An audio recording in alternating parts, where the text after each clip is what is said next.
Always enjoyed art ever since I was a kid. I love making posters and things like that, and I think that when I was little I won a poster making contest for a fun fair we were having in our school, and so that really kind of sparked on my interest and spurred it on, and so I used to help out a lot at my church making posters for events. That was in the days before computer graphic design and all, so everything was hand drawn, and because I enjoyed doing that a lot, it just kind of was natural that it led from one thing to the next, and there I was, a graphic designer.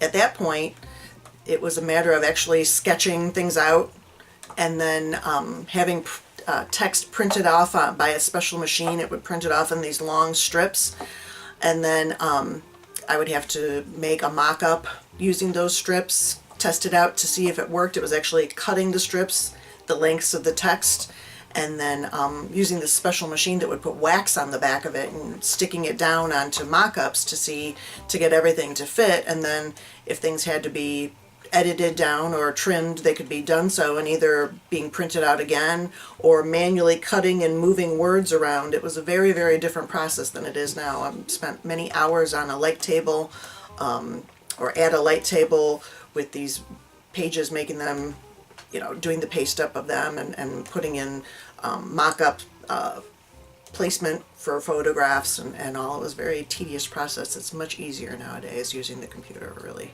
enjoy that a lot.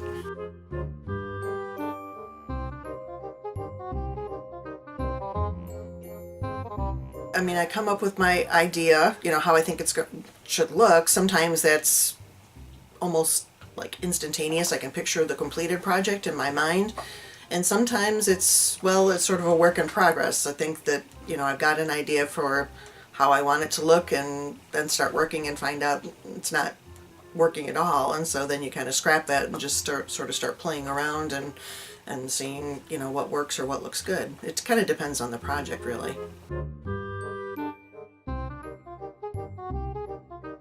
In 2010, my position with the organization I was working for was discontinued, and so I needed to find a way to get some more income. So I started a freelance business called Etc. Graphic Design, and I made my own website, hoping to be able to either use it to attract some new clients or at least to show potential clients some samples of my own work. So I created a site in Weebly and used that, had a form that people could fill out if they were interested in quotes or things like that, and it's brought in a little bit of income, and it's been a good thing to have.